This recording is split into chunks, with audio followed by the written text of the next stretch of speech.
The marks on her wrist didn't look like clumsiness. They looked like a man's claim. And Nico Valente didn't share. Not his docs, not his deals, and certainly not the woman who'd invaded his thoughts every night for 3 unforgiving weeks. She mumbled something about bumping into a door as she angled away, already retreating. But the instant her cuff slid back and those purple-black rings flashed in the low light, Nico had made his decision. Whoever put hands on her had just become a problem he would erase. Before we go on, if you want to see where this goes, hit subscribe and tell us in the comments where you're watching from. Your support helps us turn stories like this into a voice for real survivors. El Segreto was exhaling for the night. Velvet ropes loosened, last of the capital's power set drifting past doormen who smiled like concierge and stood like soldiers. Midnight jazz bled from hidden speakers, steady as a pulse, and Nico watched her move between tables with the soft efficiency of someone who had learned to love silence. 3 weeks. That's how long Zara Monroe had worked here. 3 weeks Nico had studied the exact angle of her shoulders when she thought no one was looking. The way she flinched at loud voices, never his, as if some part of her already knew the difference between men who threaten and men who simply do. He had rules about staff, lines that kept the world neat enough to sleep. But Zara made rules feel like fences on fire. She had been bright when she started, fast with a comeback from Marco, bold enough to laugh when Nico's lieutenant made idiotic jokes about Barolo. That heat had cooled recently, smothered by something that pulled her sleeves down past her knuckles and rounded her posture inward, like a house bracing for wind. She approached his corner banquette with a bottle and the smallest tremor in her breath. His men were busy arguing about a custom schedule. Nico saw what they missed. The white-knuckle grip on green glass, the deliberate way she angled her wrists to hide them. "You're barbaresco, Mr. Valente," she said, voice stripped of the music it carried 3 weeks ago. He wanted the music back. She reached to pour. Gravity betrayed her armor. The bottle tilted, her grip shifted, and 2 inches of pale brown skin slid free of cotton. Nico went still. Bruises ringed her wrists like a grotesque bracelet. 4 ovals pressed deep, a thumb's shadow closing the circle. Possessive, cruel, recent. Zara caught exactly where he was looking. Color drained. She yanked the sleeve down so fast the wine sloshed. I'm sorry. I'll get a cloth." "Don't." One word, quiet as a blade. "Sit. I wasn't asking, Stella." The endearment slipped out low, possessive, and entirely inappropriate from an employer to staff. The way her breath caught said she heard the shift. She sat, not because she wanted to, because his tone allowed no air for refusal. Normal noise resumed around an abnormal moment. Glassware, laughter, a councilman's signature scratching at table 4. Nico leaned in until his presence was a weight she could feel, pupils widening, throat pulse ticking. "Show me the other one." "It's nothing." "You didn't fall," he said, voice dropping to a warmth that somehow felt colder. "Someone grabbed you, hard, multiple times judging by the colors." "Don't lie to me. It offends me and wastes time." Anger split her fear, fast and beautiful. He wanted that flame alive. "My feelings aren't your business, Mr. Valente. They are when my waitress comes to work looking like someone's punching bag." He let the words settle. "They especially are when I've spent 3 weeks wondering what you'd sound like singing in my penthouse, instead of calling specials in my restaurant. And now I'm wondering if I need to put someone in the ground first." The truth hung between them, indecent and real. "You don't mean that." "I absolutely mean it." He reached slowly, telegraphing every inch, and brushed his thumb across the covered wrist. She trembled. She didn't pull back. "Tell me who touched you, Zara. Give me a name." For a heartbeat, he thought she would. He saw the cost of honesty weighed against the cost of silence. Saw trust flicker. For him, of all people. Then fear won. She jerked to her feet so fast the chair shrieked against marble. "I have to get back to work. Please, forget you saw anything." She fled, a woman who had mastered strategic retreat. Nico watched the kitchen door swing shut and felt every protective instinct he'd chained for years strain against steel. He built an empire on patience and calculation. He knew when to wait. But the moment those bruises met his eyes, Math left the room. Someone had touched what he'd chosen, quietly, internally, irrevocably, to protect. He took out his phone. Marco, office. 5 minutes. What's wrong, boss? Everything. Upstairs, one-way glass turned the dining room into a slow, silent painting. The Capitol dome glowed beyond. Pretty monuments to prettier lies. Marco slipped in like a shadow. He didn't ask what. Nico's silence said who. Zara Monroe, Nico said. Find me everything. Where she lives. Where she used to live. Who she calls. Who she avoids. And Marco? Yeah. Find out whose thumbprint is around her wrist. Marco didn't sleep. People who disappointed Nico didn't either. At least not comfortably. By 4:42 a.m., he was back with a folder that felt heavier than it should. You're not going to like it. I already don't like it. Nico opened the file and went very, very still. A photo. Late 30s, anchor jaw, pale eyes built for campaign posters. DOJ seal grinning behind him. A tasteful flag pin. A name scrawled under a press shot in Marco's blocky hand. Damian Cross, federal prosecutor, organized crime task force. It gets worse, Marco said. He's the golden boy. 3 headline convictions in 2 years. The AG's favorite son, and he's leading the case on you. Nico's voice went flat, the tone that meant blood would be drawn off camera. How long? 6 months. Marco laid down surveillance prints, grainy, hurried, Cross and Zara hand in hand outside a Georgetown townhouse. Another, a charity gala, her in emerald, his hand proprietary at her waist. And then, Zara in sunglasses, shadows smudged under the cheekbone makeup couldn't erase. When? 4 months ago, she worked as his legal aide, met him there, moved in a year back. Neighbors heard fights. No one called it in. No one calls the cops on the cops. Nico's thumb skimmed her smiling face in a photo with a tenderness he'd deny under oath. 2 domestic calls logged, Marco went on. Responding officers spoke to Cross in private. No report. She tried for a restraining order 3 months ago. Cross arrived with the deputy chief's personal lawyer. Judge denied it. Unstable ex out to torch his career. She left. 2 months ago. Sister in Pikes View took her in. She used her maiden name here. She's been hiding. And he's been hunting. We can't prove it, but his DOJ fleet Audi shows up on her block. Traffic cams, 6 times last month, between 2 and 4 a.m. Nico closed the folder with surgical calm. Let me understand. The prosecutor trying to bury me under the law is the same man who's been burying his hands at my waitress. The system's golden boy. The kind of untouchable that forgets there are other courts. That's the shape of it, boss. Poetic. He looked out at the city, his reflection a cut of sharp suit and sharper eyes. How many know she's here? Her sister, maybe a friend or 2. She used Monroe on the application. Cross probably hasn't connected it. Good. Nico's jaw set. Put eyes on him. Everywhere he breathes, quiet but hungry. I want his patterns more intimate than his barber's. And put a detail on Zara's sister's building. Discreet, rotating. If Cross gets within 100 yards, I want to feel it in my teeth. You're claiming her. Marco didn't bother inflecting it as a question. I claimed her the second that sleeve slipped, Nico said softly. He just doesn't know he lost yet. Touching Cross is a declaration of war, Marco warned. Feds, brass, judges, everyone moves. The other families will think you've lost your mind bringing the sun onto our rooftop. The city will still be standing when I'm done, Nico replied. But we do this smart. Not with a bullet, with a mirror. We use what he worships against him. Reputation, evidence, public shame. We cut him with his own badge. Marco exhaled, half a laugh, half a prayer. And Zara? Nico looked back through the glass. She'd reappeared, sleeves armored, steps careful.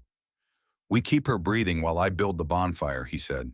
Then I make sure the city warms its hands on the truth. On your terms.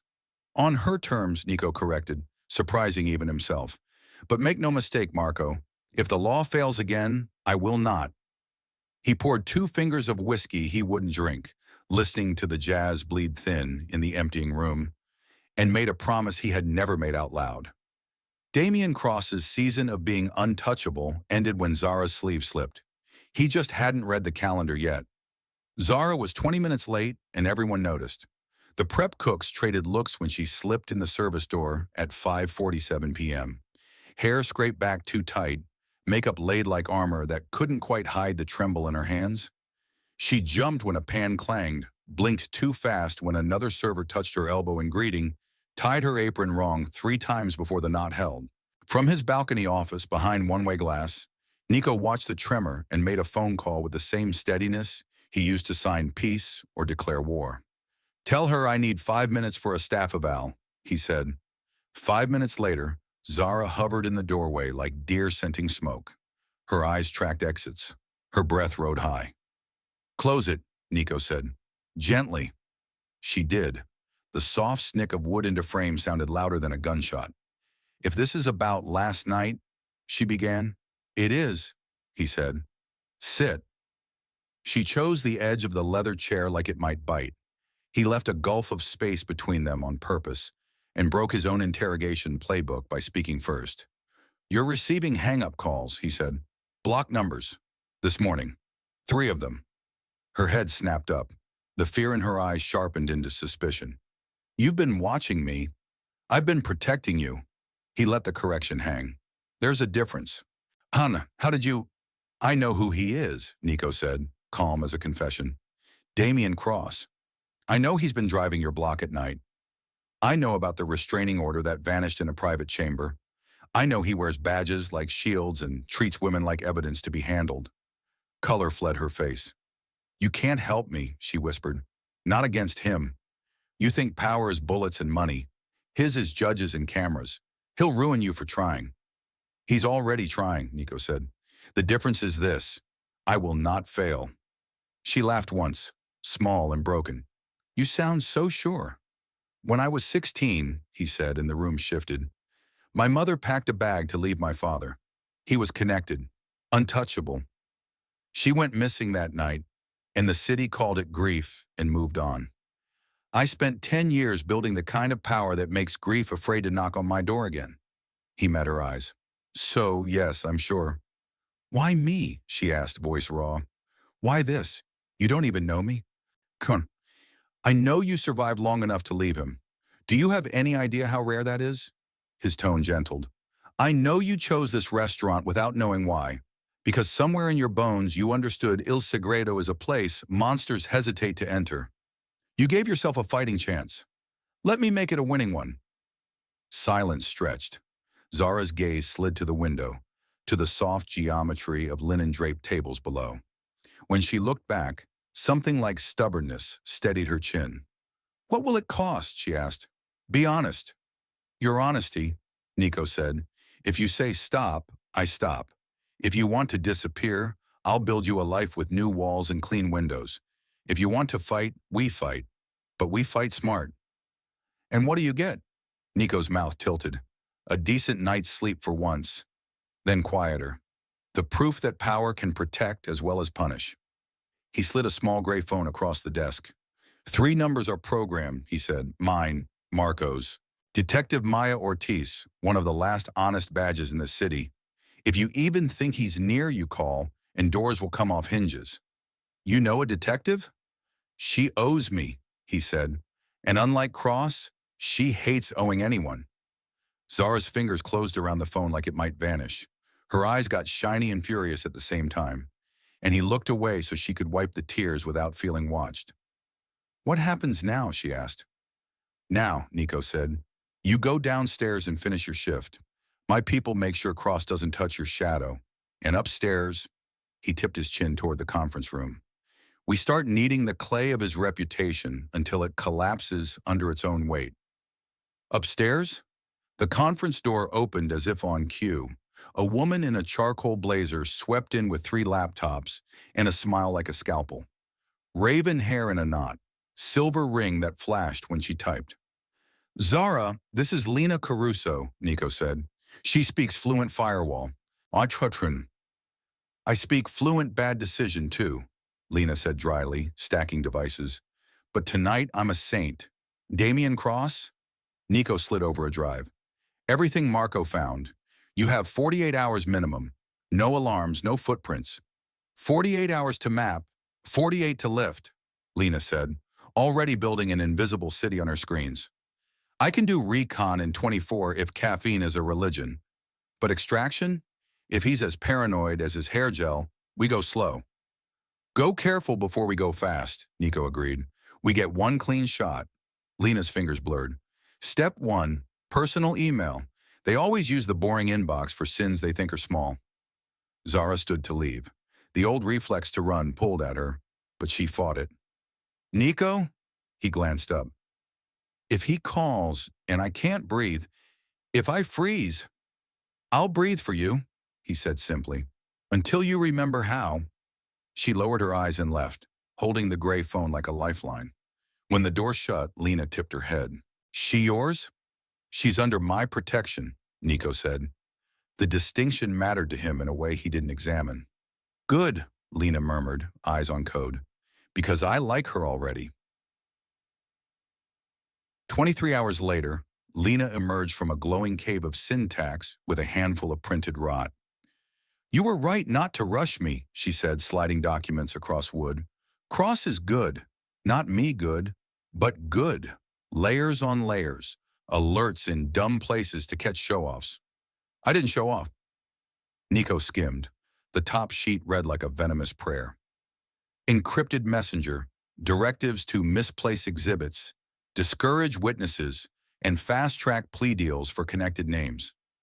Email threads, invoices laundered through shell nonprofits, consulting fees routed to a cousin's LLC, a folder labeled insurance, high-def photos with officials, a bedroom mirror's reflection catching ringless hands, voicemails transcribed, judges bargaining favors for sons who drank and crashed, the city's spine sold piece by piece. Payments? Nico asked. Walk them from Sparrow Capital Outreach Initiative straight to an Anguilla trust that belongs to none other than Damien, Lena said, almost cheerful in the way only someone who loves puzzles sounds when they fall apart. $220,000 a year off payroll on average. Remarkable civic engagement. Marco whistled low. He built a blackmail museum. Good, Nico said. Curators hate when the roof leaks. Lena's eyebrows flicked. You want to drop it all? If we pull the pin on the insurance folder, half the city detonates, including some you do business with. We start with the money, Nico said. Let the story smell like math, not revenge. Blogs nibble. The press takes a bite. Ethics pretends it invented appetite. He tapped the folder. The rest stays on a dead man's switch. If Cross breathes wrong near Zara, the museum opens to a public tour. Lena grinned all teeth. Consider the switch built. You'll get a link that asks you to wink once a day. Forget to wink, and every newsroom from here to Portland gets a care package. Make it 2 winks, Marco muttered. Boss forgets to sleep when he's mad. Nico's phone buzzed. Ortiz, he said, answering. You'll be getting a packet, he told the detective. Financials.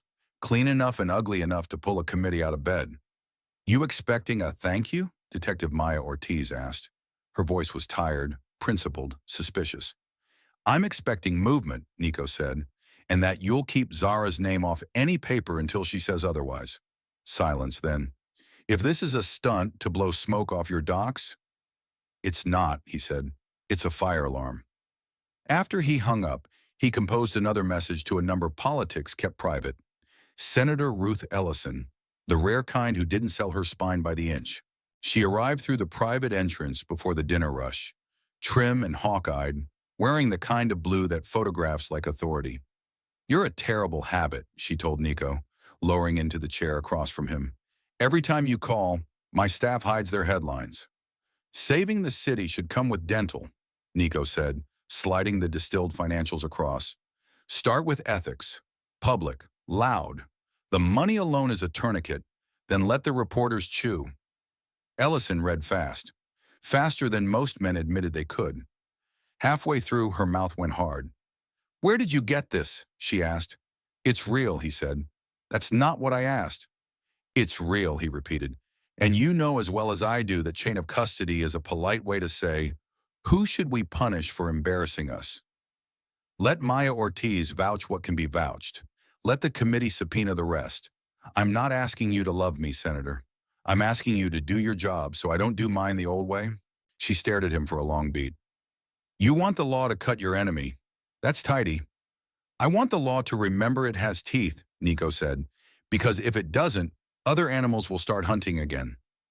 Ellison closed the folder and stood. "If I fall on this, I'm not landing alone," she warned. "Cross won't be there to catch you," Nico said. "He'll be too busy clawing at air." By morning, Marble Steps blog ran a piece so cautious it sounded like a lawyer whispering through a keyhole. Questions surround prosecutors' off-book income. 2 hours later, bigger fish swallowed the breadcrumb. By noon, cable news did what cable news does, put a microphone in a rumor and called it a panel. A podium appeared outside DOJ. Damian Cross smiled the kind of smile that counted teeth. "These allegations are baseless," he said crisply. "I welcome any inquiry." "He's lying," Lena murmured from the office screens.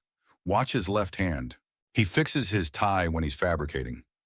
Nico didn't answer. He watched the little vein hiccup at Cross's temple and felt the city's attention pivot, a flock changing direction in one breath.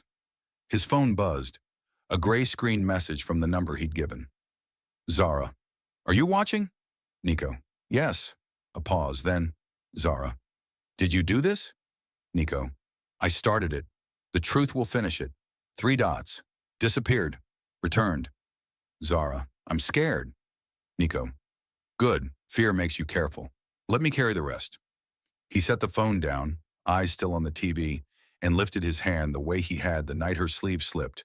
Slow, deliberate, a promise telegraphed in small movements.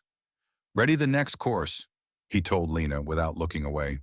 "If ethics blinks, we feed the press the messages where he orders evidence to go missing." "That's an escalation," Marco said. "Everything after a bruise is an escalation," Nico replied. "He drew first blood. I'm just making it visible." Lena's alert chimed softly. "Cross just called the deputy chief 6 times in an hour," she said. "If he's building a wall, it's already cracking." "Good," Nico said. "Let him stack his friends high enough to fall farther." Downstairs, the dinner crowd began its ritual. First laughs, first overpours, the little theater of wealth telling itself it was safe. Upstairs, Nico Valente leaned closer to the storm. "Keep Zara's building wrapped," he told Marco. "Rotate faces, change cars. If Cross gets within 100 yards, I want to feel it in my bones." "And if he forces it?" Marco asked. Nico's eyes stayed on the screen, where a golden boy met his first honest mirror. "Then we stop being polite," he said, "and the city learns what justice looks like when the law remembers and when it forgets." The ethics committee room smelled like old wood and older alibis. Damian Cross sat at the witness table with 2 lawyers flanking him like bookends. Blue tie neat, jaw set to unbothered. Senator Ruth Ellison's expression said otherwise. Cameras perched like vultures on the railings, a dozen phones tilted to catch the first wobble. "Mr. Cross," the chair intoned, "we are convened to address allegations of undisclosed income and possible misconduct in your capacity as federal prosecutor. Do you understand the gravity?" "I do," Cross said smoothly, "and I welcome scrutiny. My accounts are above board. Any anomalies are clerical." "Clerical?"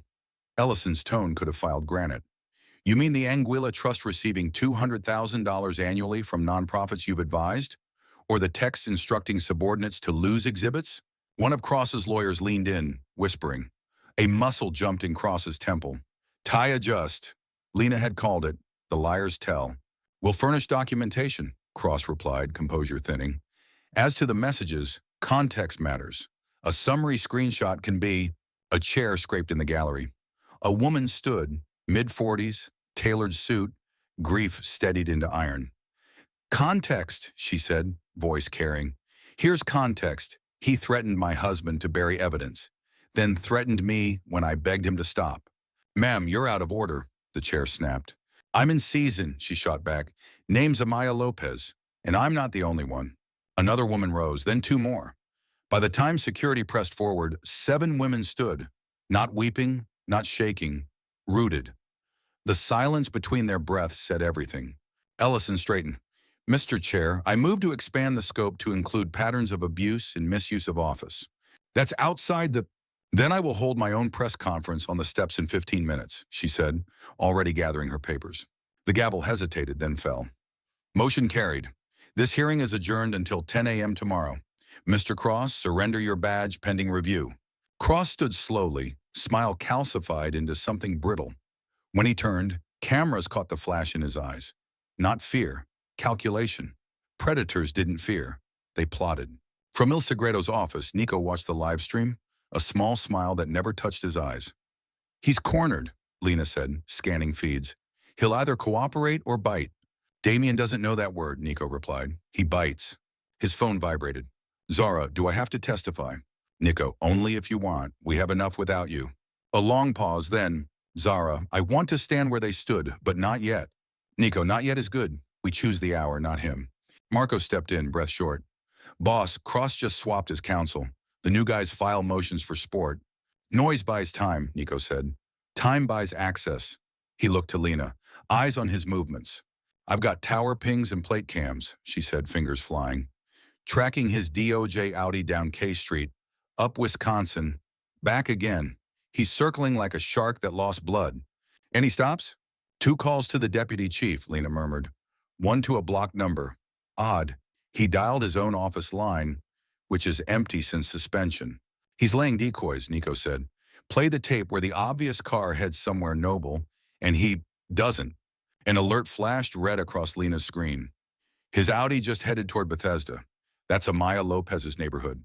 Marco was already texting. Team 3, silent grid around Lopez's block. Keep PD in the loop. Ortiz will... Wait, Nico said, that old cold twinge in his ribs. If we can guess he'll chase the loudest voice, he knows we'll cover it. Then where, Marco demanded. Where it hurts me, Nico said. He'll want to win back control. If he's learned anything today, it's that I'm in the way. His eyes went flat. Zara. We've kept her location dark, Marco argued. Then stopped when Lena whispered. 2 exterior cams at Zara's building just went offline.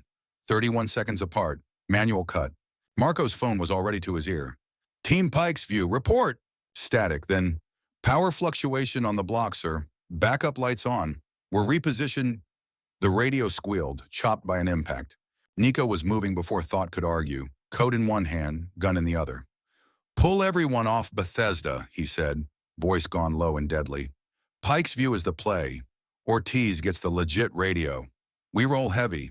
Police will be 5 out, Lena said, face lit by monitors. We're 12 if you hit the tunnels. Then we're 11. Nico took the stairs instead of the elevator. Marco matched him stride for stride. In the garage, the matte black coupe came awake like a kept promise. Boss, Marco said as the car knifed into night.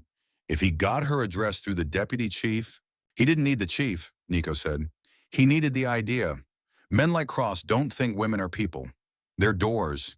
He thinks he can walk through her like he always has. And if he does, then the city learns why they once wrote prayers to men like me. On the 4th floor of a brick walk-up, Zara was reading the same paragraph for the 4th time when the light stuttered and died.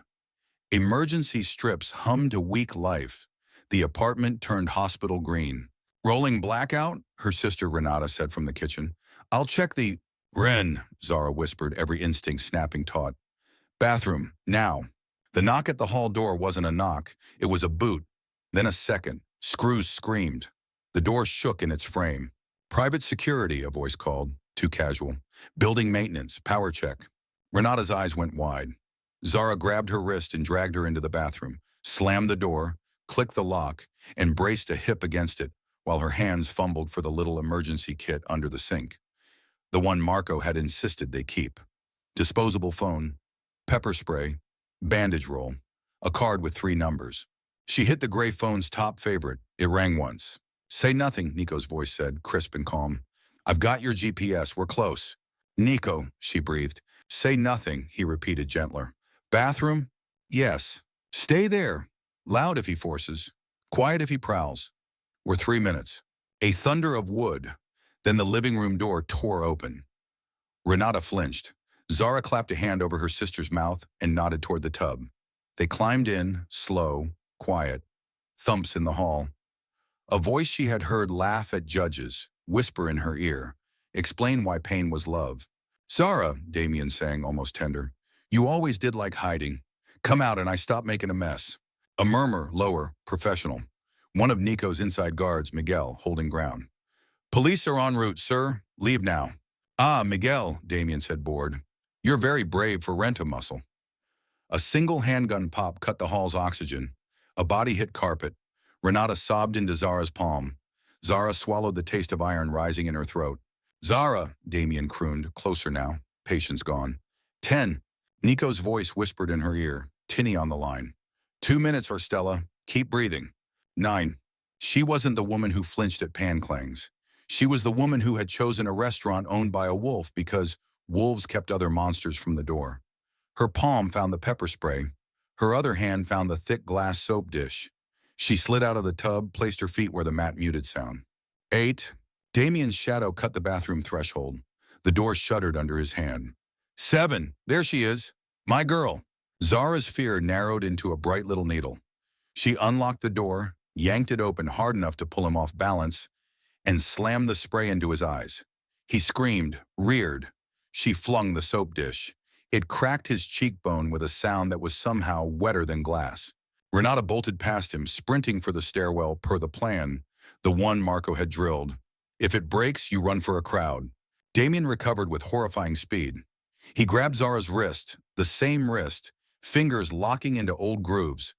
Reflex lit her body with fire, but beneath it lived a new wiring. Lena's voice explaining angles, Marco's explaining knees, Nico's saying, survive. She twisted, dropped, and drove her shoulder into his thigh.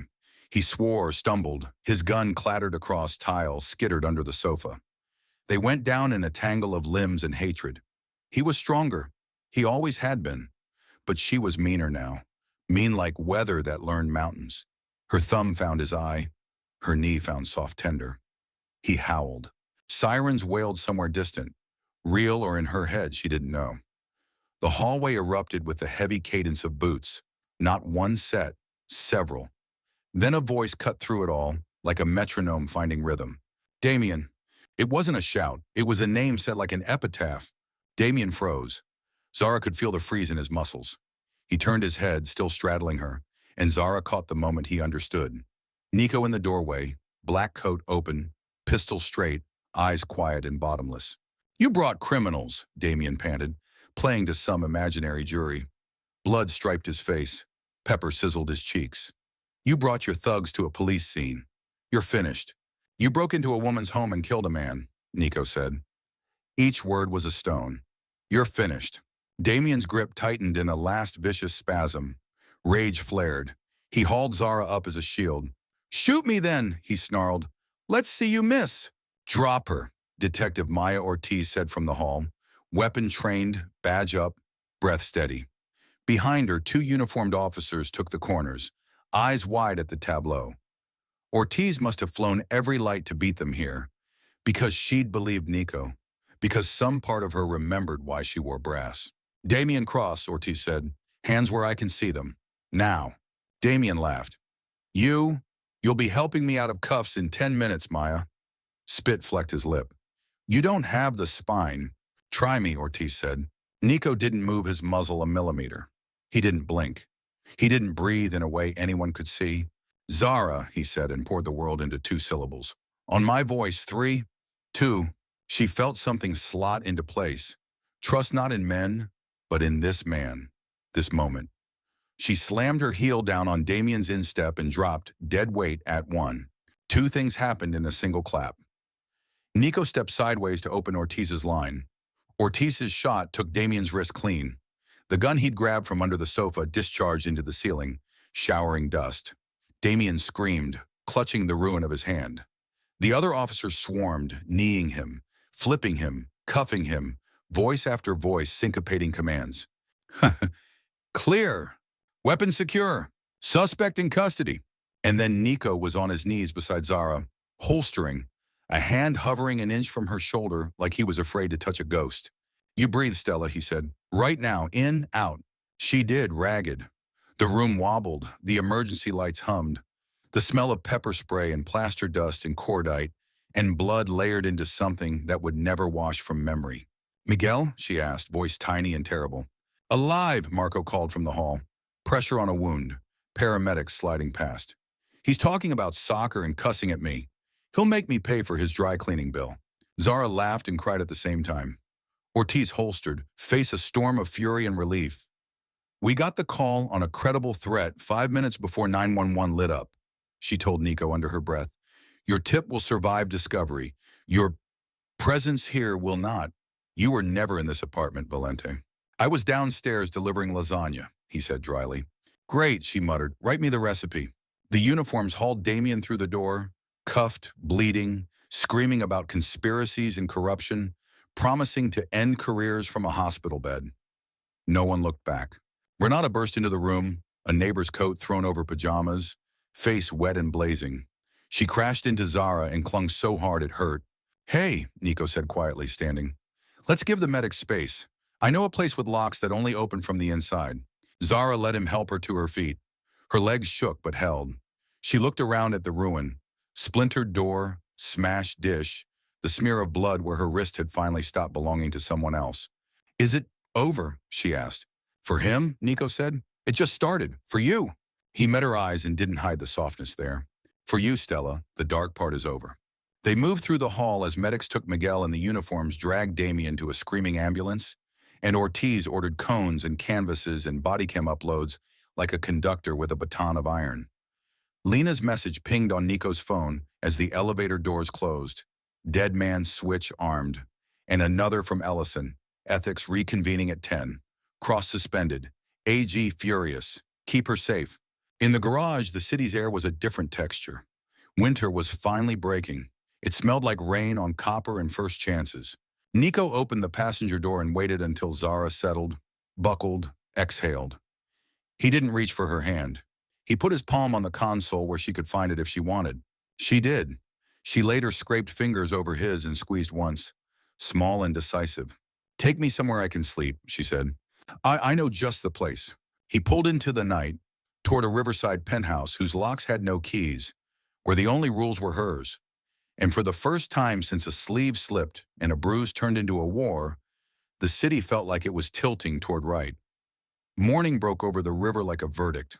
Rain rinsed the glass of the penthouse, a soft hush against the window, as Zara woke to a ceiling she didn't fear, and a silence that wasn't waiting to be shattered. For a long time she lay there, cataloging the unfamiliar. No footsteps in the hall, no phone vibrating with a blocked number, no mirror she was afraid to look into. When she finally rose, the robe on the chair fit. The tea on the counter was exactly how she took it, in the front door. Heavy, steel cord, locked from the inside only. Nico was in the kitchen, sleeves rolled, hands braced on the island as if holding the entire building steady. He didn't move closer, didn't speak first. He just let her notice he was there. How's your breathing? He asked at last. Strange, she admitted. It goes all the way down.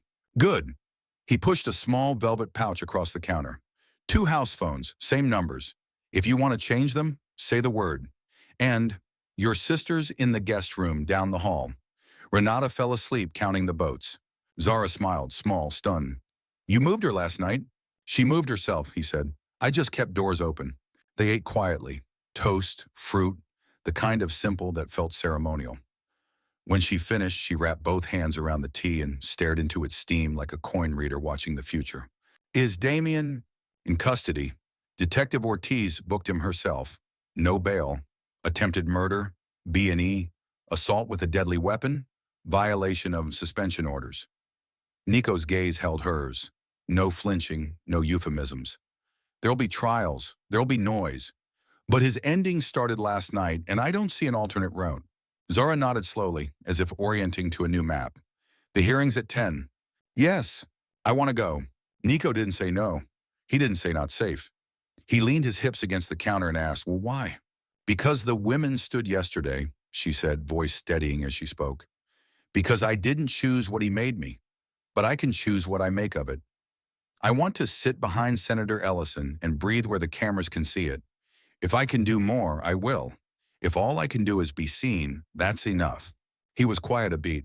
We choose the risk, he said. On our terms. On mine, she corrected gently. A flicker of something like pride ran through his eyes. On yours. The ethics chamber looked different in daylight, harsher, smaller, less capable of swallowing the truth. Security ushered them through a side entrance. Renata stayed between two women from Lena's team, soft-spoken, forgettable in the invaluable way. Nico took the aisle seat, still and watchful. Zara took the second, a breath's distance from his shoulder, close enough to borrow calm if she needed it, far enough to prove she didn't. Senator Ruth Ellison called the session to order with a voice that had sanded itself smooth on years of indignity. Witnesses filed, exhibits were marked, the air thickened. Mr. Cross, the chair said, yesterday we addressed financial irregularities. Today we will hear testimony regarding misuse of office, intimidation, and a pattern of interpersonal violence. You have counsel. You may respond after each statement. Damien sat at the table, left wrist splinted, right hand cuffed to a D-ring, his mouth trying out versions of innocence and picking the wrong one every time. He was smaller somehow, not from the injury, from exposure. Light had a way of shrinking the things that grew in dark. Amaya Lopez spoke first, clear, exact, unshakable. A young officer followed, voice brittle but unbroken, reading texts where a rising star prosecutor taught him how to misplace a life. A clerk described sealed envelopes, late-night directives, the pressure that sounds like praise until it crushes. Then Ellison's eyes found Zara in the second row. Ms. Monroe, she said, gentler than a senator's supposed to be, there is no requirement you speak today. Zara stood anyway. I know. Ellison nodded. Whenever you're ready. Zara told the room exactly as much as she wanted. No more. She said the word pattern and let it carry all the nights it needed to. She said left and came back and wasn't believed. She said bathroom and pepper spray and heel down on the instep. She said Detective Ortiz and Miguel lived and Renata ran like we practiced. She said I am not a victim and left the rest for the city to finish in its own mouth. Damien tried to interrupt once, jaw jerked forward like the old days, and three different entities, Ellison, Ortiz, and Nico's eyes, cut him to silence without a sound. When Zara finished, the room didn't clap, didn't cry, didn't make a noise you could bottle. It exhaled, a single long breath, like a chest unclenching. Ellison cleared her throat. Thank you, Ms. Monroe. She turned to the dais, voice tight. Given the gravity and corroboration before us, I move that we refer these findings to the Inspector General, DOJ OPR, and the U.S. Attorney for Criminal Prosecution, and that this committee hold public hearings on the systemic failures enabling such abuse. Second, came two voices. Carried. On screen, Chiron sprinted to keep up. The city, addicted to forgetting, found itself cornered into remembering. The next days moved like dominoes tipped by steady hands. Lena's dead man switch checked in and never needed to fire. But every time a door tried to close, a new truth wedged it open. The Anguilla accounts went from whisper to PDF. A judge recused himself before Ellison could say why. Internal Affairs rolled up a captain whose son's lost DUI suddenly reappeared on a hard drive no one remembered the password to until they did. Ortiz testified in uniform, eyes flinty, voice clean. Every syllable reminded people why you swear oaths out loud. 3 cops resigned. 2 were indicted. 1 asked to meet with Ortiz off the record and turned over a box of notebooks that read like a decade of city sins. Il Segreto stayed open. It smelled like saffron and second chances. The staff pretended not to notice when Nico's jaw flexed at every raised voice in the dining room. Marco learned to smile at regulars. He wasn't good at it, and somehow that made guests tip better. Zara worked 2 shifts, then 1, then none for a week as the city ate her courage like bread. She slept. She walked to the window and watched the river unlearn ice. Some mornings she put her palm to the door's lock, feeling the heft of a choice she could always make. She didn't turn it, not because she couldn't, because she liked deciding not to. One evening she came back from a quiet coffee with Amaya and found Nico on the balcony, tie loosened, wine running its fingers through his hair. He turned as she slid the glass open, and for a heartbeat they were 2 silhouettes in a blue hour that forgave a lot. What's the ledger say? She asked, playful, wary. Still need to balance darkness with a few acts of mercy? He huffed a laugh. The ledger's a liar. It pretends there's ever even math. He sobered. I took down 2 of my own today. Her brow rose. They were mine, he said simply. Men who kept their pockets open and their mouths shut and thought the rules only applied to people without friends. They moved product where I said and people where I didn't. I tolerated them because they delivered. That was cowardice dressed as strategy. Zara leaned on the rail. What did you do? Told them the city changed. And then I changed it under their feet. Do I want details? No, he said honestly. But you should know I'm cleaning the floors I walk on. She studied him. For me. For me, he said. And also for you. She let that answer float between them, an honest thing more intimate than any vow. Somewhere below, a siren whooped and faded. Somewhere above, a plane drew a thin line west. I'm not in love with power, she said, almost to herself. I'm in love with what power does when someone decent holds it like a responsibility instead of a right. He went very still, as if a sharp movement might scare the words away. I don't know if I'm decent, he said quietly. I do, she said, looking straight at him. You used yours to make the city remember itself. There was a long pause, not empty, full of something that didn't need hurrying. Do you want to try, he asked. A life that doesn't apologize for being loud, with me in it, as I am. No lies about sunlight where there isn't any. No promises about monsters we haven't met. I want to try, she said. Then she stepped in, and the city fell away until there was only the warmth of breath and a possessive tenderness that felt nothing like cages. Damian Cross pled not guilty and discovered the system he'd weaponized ground just as hard on men like him when it wanted to. He tried swaps of counsel, op-eds penned by friends, a late-night interview where he cried too neatly at the 11-minute mark. By then, victims had faces, receipts had arrows, and Maya Ortiz's caseboard looked like a choir singing in key. The jury foreman didn't need the second pot of coffee. On sentencing day, Zara sat 3 rows back. She did not wear sleeves to her knuckles. She did not look away when the judge said numbers that meant more than time. When it ended, Damian didn't turn to find her. He stared straight ahead at the only altar he'd ever served, and for the first time in his life, it didn't answer.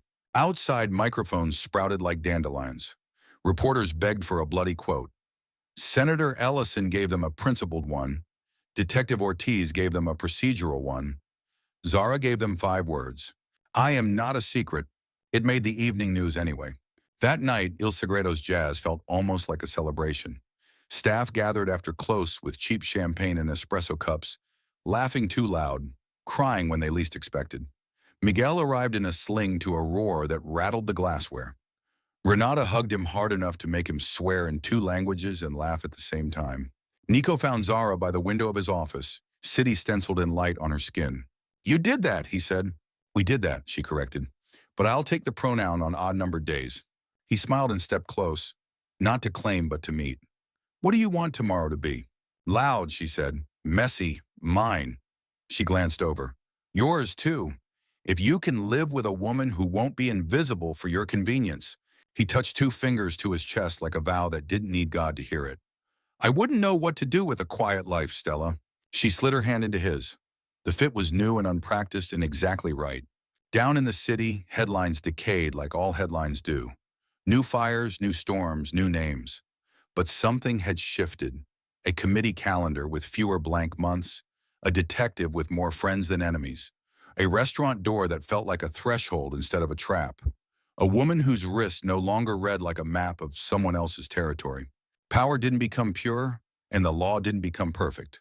But a man who dealt in shadows used his shadow to cast a line around a woman and say, not here, in a city that loved forgetting learned, for a while, to remember.